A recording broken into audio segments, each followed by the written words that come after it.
There we go. And we're live. Hello, everyone.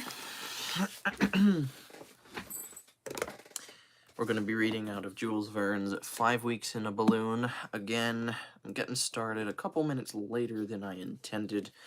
Got distracted watching something. So, we're going to be reading chapter 14. 1, 2, 5 pages. Excellent. All right, this little section here, it says the forest of gum trees, the blue antelope, the rallying signal, an unexpected attack, the kanyeme, a night in the open air, the mabanguru, Ju la Makoa, a supply of water, an arrival at Kazeh. Oh dear, there's a lot that's going on here. Blue antelope. Interesting. All right, well, let's go ahead and start, and people who are viewing this live will join shortly, I'm sure. So chapter 14, the country, dry and parched as it was, consisted of a clayey soil that cracked open with the heat.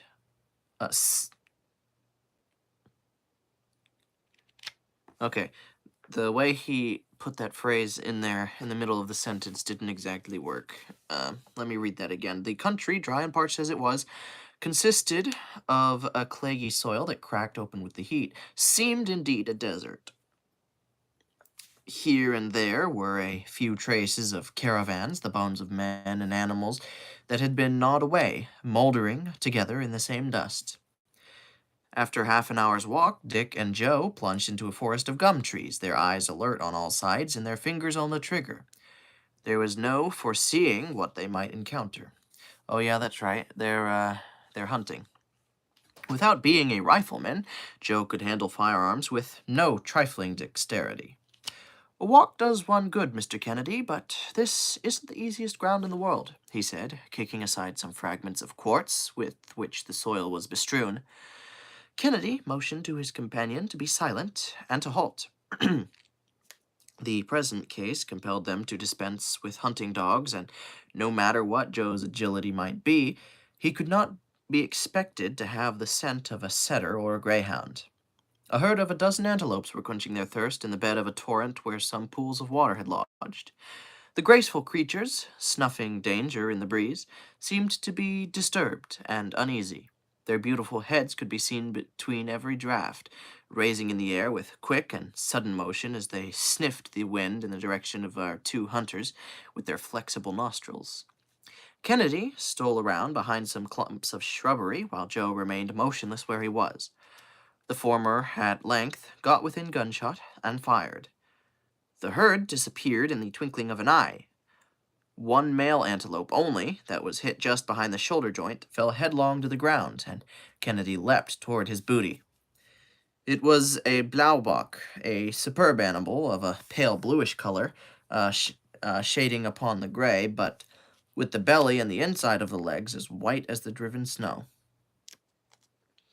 "A splendid shot!" exclaimed the hunter. "It's a very rare species of the antelope, and I hope to be able to prepare his skin in such a way as to keep it." "Indeed," said Joe. Do you think of doing that, Mr. Kennedy?" "Why, certainly I do. Just see what a fine hide it is." "But Dr. Ferguson will never allow us to take such an extra weight." "Oh, you're right, Joe. Still, it is a pity to have to leave such a noble animal." "The whole of it? Oh, we won't do that, sir. We'll take all the good edible parts of it, and if you'll let me, I'll cut 'em up just as well as the chairman of the Honorable Corporation of Butchers in the City of London could do." "As you please, my boy. But you know that in my hunter's way I can just as easily skin and cut up a piece of game as kill it." "I'm sure of that, Mr. Kennedy. Well, then you can build a fireplace with a few stones. There's plenty of dry deadwood, and I can make the hot coals tell in a few minutes." "Oh, that won't take long," said Kennedy, going to work on the fireplace, where he had a brisk flame crackling and sparkling in a minute or two. Joe had cut some of the nicest steaks and the best part of the tenderloin from the carcass of the antelope, and these were quickly transformed to the most savory of broils. "There, those will tickle the doctor," said Kennedy. "Do you know what I was thinking about?" said Joe. "Why, about the steaks you're broiling, to be sure," replied Dick. "Not the least in the world. I was thinking what a figure we'd cut if we couldn't find the balloon again." "By George, what an idea!" "Why, do you think the doctor would desert us?" "No, but suppose his anchor were to slip?" "Impossible. And besides, the doctor would find no difficulty in coming down again with his balloon. He handles it at his ease." "But suppose the wind were to sweep it off so that he couldn't come back toward us?" "Come, come, Joe, a truce to your suppositions. They're anything but pleasant." "Ah, sir, everything that happens in this world is natural, of course, but then anything may happen, and we ought to look out beforehand." At this moment, the report of a gun rang out upon the air. "What's that?" exclaimed Joe. "It's my rifle. I know the ring of her," said Kennedy. "A signal." "Yes, danger for us. For him too, perhaps. Let's be off." And the hunters, having gathered up the product of their expedition, rapidly made their way back along the path that they had marked by breakable boughs and bushes when they came. The density of the underbrush prevented their seeing the balloon, although they could not be far from it. A second shot was heard. "We must hurry," said Joe. "There, a third report. Why, it sounds to me as if he was defending himself against something. Let us make haste." They now began to run at the top of their speed. When they reached the outskirts of the forest, they, at first glance, saw the balloon in its place and the doctor in the car. "What's the matter?" shouted Kennedy. "Good God!" suddenly exclaimed Joe. "What do you see?" "Down there, look! A crowd of blacks surrounding the balloon." And, in fact, there, 2 miles from where they were, they saw some 30 wild natives close together, yelling, gesticulating, and cutting all kinds of antics at the foot of the sycamore. Some climbing into the tree itself were making their way to the topmost branches. The danger seemed pressing. "My master is lost!" cried Joe. "Come, a little more coolness, Joe, and let us see how we stand. We hold the lives of 4 of those villains in our hands. Forward, then." They had made a mile with headlong speed, when another report was heard from the car. The shot had, evidently, told upon a huge black demon who had been hoisting himself up by the anchor rope. A lifeless body fell from bough to bough and hung about 20 feet from the ground, its arms and legs swaying to and fro in the air. "Ha!" said Joe, halting. "What does that fellow hold by?" "No matter what," said Kennedy. "Let us run! Let us run!" "Ah, Mr. Kennedy," said Joe, again in a roar of laughter. "By his tail! By his tail! It's an ape! They're all apes!" "Well, they're worse than men," said Kennedy, as he dashed into the midst of the howling crowd. It was indeed a troop of very formidable baboons of the dog-faced species. These creatures are brutal, ferocious, and horrible to look upon, with their dog-like muzzles and savage expression.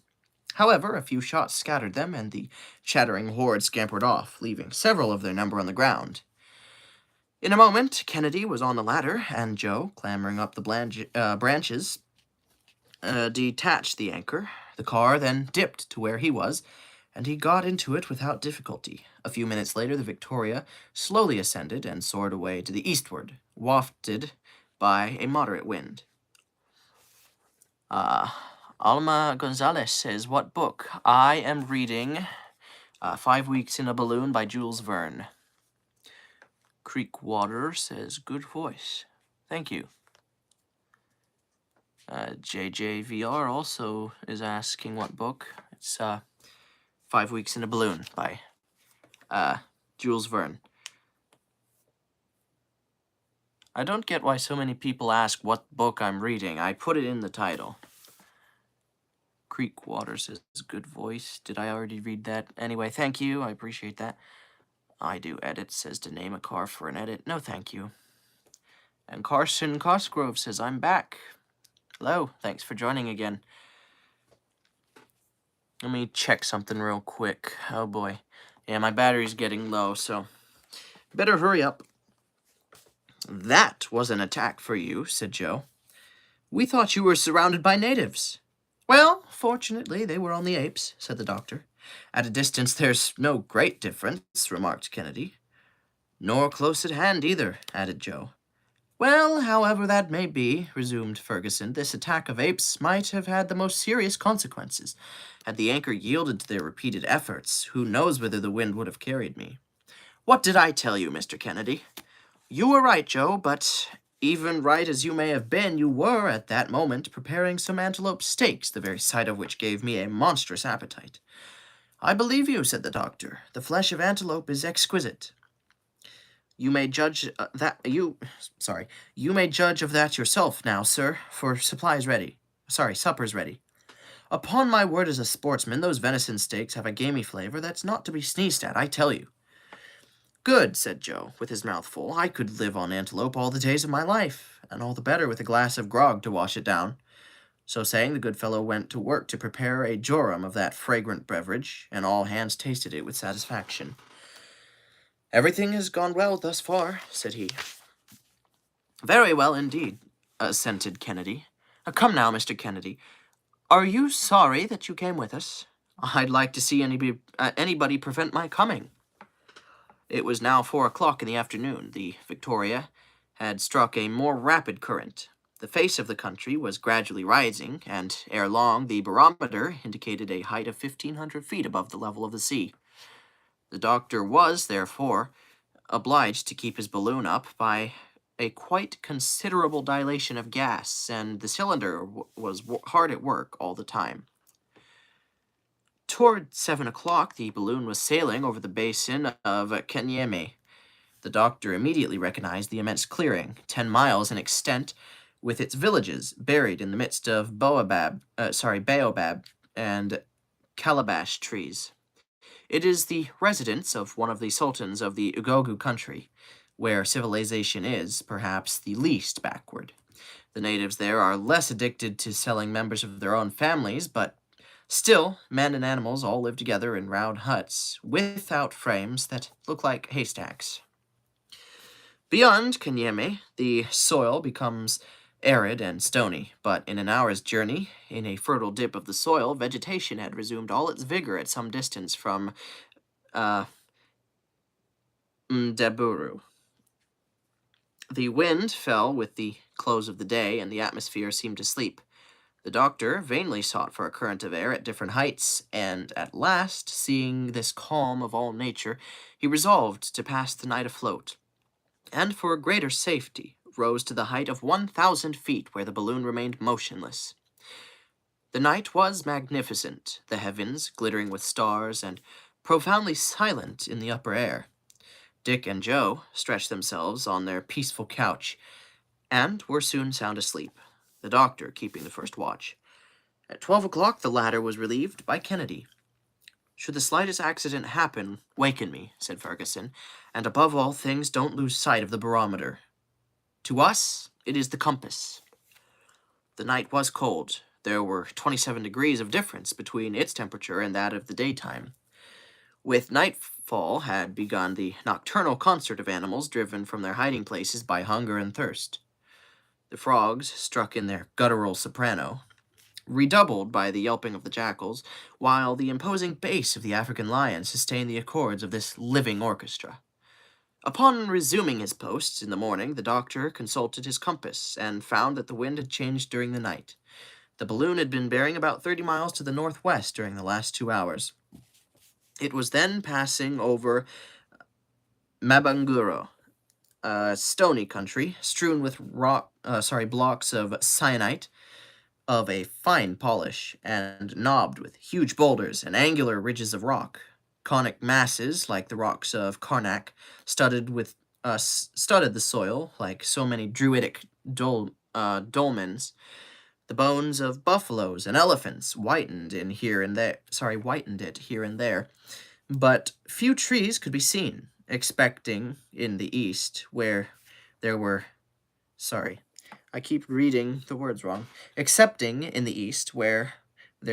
dense woods, among which a few villages lay half concealed. Towards 7 o'clock, they saw a huge round rock nearly 2 miles in extent, like an immense tortoise. "We are on the right track," said Dr. Ferguson. "There's Jola Macoa, where we must halt for a few minutes. I am going to renew the supply of water necessary for my cylinder, and so let us try to anchor somewhere." "There are very few trees," replied the. "I think that's supposed to say hunter, but it says hunger," replied the hunger. "Yeah, it's definitely supposed to be hunter." "There are very few trees," replied the hunter. "Never mind, let us try. Joe, throw out the anchors." The balloon, gradually losing its ascensional force, approached the ground. The anchors ran along until at last one of them caught in the fissure of a rock, and the balloon remained motionless. It must not be supposed that the doctor could entirely extinguish his cylinder during these halts.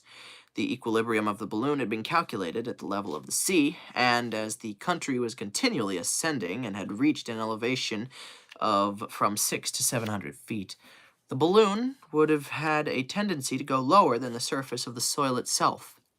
It was therefore necessary to sustain it by a certain dilation of the gas. But, in case the doctor, in the absence of all wind, had let the car rest upon the ground, the balloon, thus relieved of a considerable weight, would have kept up of itself without the aid of the cylinder. The maps indicated extensive ponds on the western slope of the Jolamacoa. Joe went thither alone with a cask that could hold about 10 gallons. He found the place, pointed out to him without difficulty, near to a deserted village, got his stock of water, and returned in less than 3/4 of an hour. He had seen nothing particular except some immense elephant pits. In fact, he came very near falling into one of them, at the bottom of which lay a half-eaten carcass. He brought back with him a sort of clover, which the apes eat with avidity. The doctor recognized the fruit of the mbembu tree, which grows in profusion on the western part of the Jolamacoa. Ferguson waited for Joe with a certain feeling of impatience, for even a short halt in this inhospitable region always inspires a degree of fear. The water was got aboard without trouble, as the car was nearly resting on the ground. Joe then found it easy to loosen the anchor and leapt lightly to his place beside the doctor. The latter then replenished the flame in the cylinder, and the balloon majestically soared into the air. It was then about 100 miles from Kazeh, an important establishment in the interior of Africa, where, thanks to a south-southeasterly current, the travelers might hope to arrive on that same day. They were moving at the rate of 14 miles per hour, and the guidance of the balloon was becoming difficult, as they dared not rise very high without extreme dilation of the gas, the country itself being an average height of 3,000 feet. Hence, the doctor preferred not to force the dilation, and so adroitly followed the sinuosities of a pretty sharply inclined plane, and swept very close to the villages of Thembo and Tura Wells. The latter forms part of the Unyamwezi, a magnificent country where the trees attain enormous dimensions, among them the cactus, which grows to gigantic size. About 2 o'clock, in magnificent weather, but under a fiery sun that devoured the last breath of air, the balloon was floating over the town of Kazeh, situated about 350 miles from the coast. "We left Zanzibar at 9 o'clock in the morning," said the doctor, consulting his notes, "and after 2 days' passage, we have, including our deviations, traveled nearly 500 geographical miles. Captains Burton and Speke took 4 months and a half to make the same distance." That is the end of chapter 14. And Dereko says, "What you reading?" I was reading 5 Weeks in a Balloon by Jules Verne. That's 3 people who ask me what book I'm reading. I'm pretty sure the title of my live stream is... maybe it's not. Okay. when you're not looking at this, how do I describe this? Sometimes you come across a live video, and it'll have an option to watch it live. So you watch it while it's not necessarily live. And when it's in that format, you can see the title down below. But I think when you're actually watching this live, it must not show the title down there. I think there's like 3 dots up there somewhere that'll take you to the description. And that'll tell you what the title is. I guess some people prefer asking what I'm reading rather than checking the description. But anyway, that's the end of chapter 14. It was a good chapter. I like that one. It's interesting, and I'm curious to see what happens next. Now, tomorrow is Saturday, and as I've said before, I'm not entirely sure if I will be reading every Saturday, but I will try. So you might be able to expect me around 10 o'clock tomorrow, and if not, the next time you'll see me is on Sunday because the next time you'll see me is on Monday because I will not be reading Sunday. So anyway, thanks for sticking around to the end, and now I am going to be shutting this off. So, y'all have a good night. God bless.